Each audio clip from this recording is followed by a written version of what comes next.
7h. Radio Côte d'Ivoire, le bulletin d'info Asta Sidibé.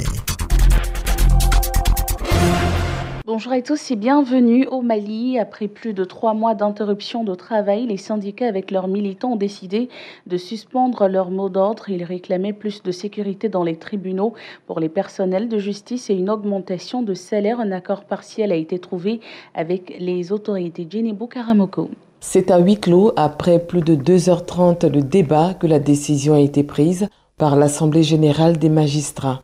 Le mouvement est suspendu après plus de 100 jours de grève. Un accord partiel a été trouvé entre syndicats et gouvernement, validé par les militants syndicaux.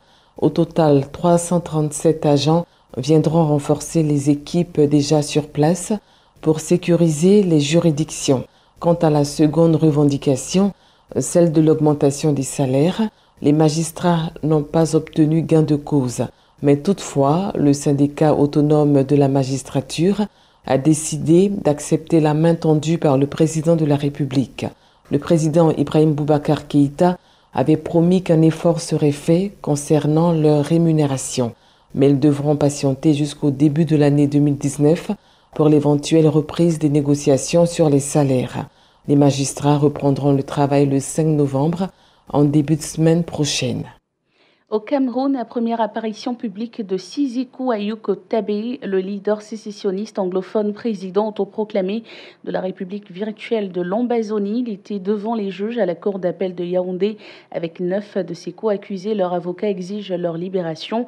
L'audience s'est déroulée sous forte présence policière depuis leur arrestation au Nigeria, suivie de leur extradition à Yaoundé en janvier dernier. Des rumeurs avaient circulé sur leur sort, certaines très alarmantes, d'autant qu'ils n'étaient plus apparus en public depuis lors. Leur soutien et des proches parents avaient lancé des appels réclamant des preuves de vie à leur sujet au gouvernement. Les conseils de la défense arguant que leurs clients étaient détenus illégalement a introduit une demande de libération immédiate. Le juge a renvoyé le délibéré sur cette question au 15 novembre prochain.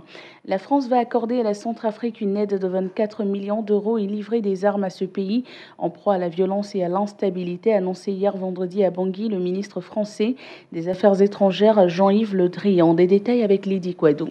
La France souhaite continuer son partenariat historique avec la République centrafricaine, a déclaré M. Le Drian lors d'une conférence de presse à Bangui où il est arrivé jeudi dernier. Dans cet esprit, Jean-Yves Le Drian a signé des conventions d'aide de 24 millions d'euros en 2018, soit plus d'1,5 milliard de francs CFA, pour contribuer notamment à des paiements d'arriérés de salaire et de retraite, développer les territoires proches du Cameroun touchés par d'importants déplacements de population et installer des ponts afin de désenclaver plusieurs régions. Le chef de la diplomatie française a également annoncé que Paris allait bientôt livrer des armes à Bangui, en l'occurrence 1400 fusils d'assaut destinés à équiper les forces armées centrafricaines FARCA. La médiation de l'Union africaine, lancée en juillet 2017 et soutenue par l'ONU ainsi que par les principaux partenaires de la Centrafrique, est critiquée par des diplomates et des observateurs pour sa lenteur et son manque d'efficacité. Une médiation parallèle a été initiée par la Russie,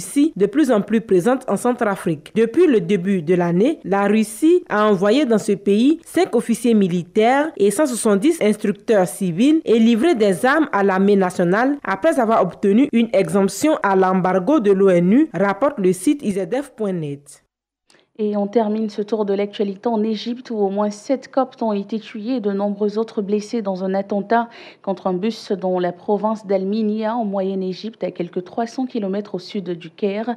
Les fidèles Coptes se rendaient en pèlerinage au monastère d'Amba Samuel dans le désert à l'ouest de Al-Minya lorsque des hommes armés ont ouvert le feu sur le bus. Les chrétiens sont régulièrement agressés par des islamistes pour des questions de lieu de culte. L'obtention d'un permis de construction d'église est très compliquée en Égypte. Les Coptes transforment donc des maisons en lieux de culte informels, une option qui provoque la colère des islamistes. Voilà, ce sera tout pour ce bulletin d'information. C'était le bulletin d'info présenté par Asta Sidibé.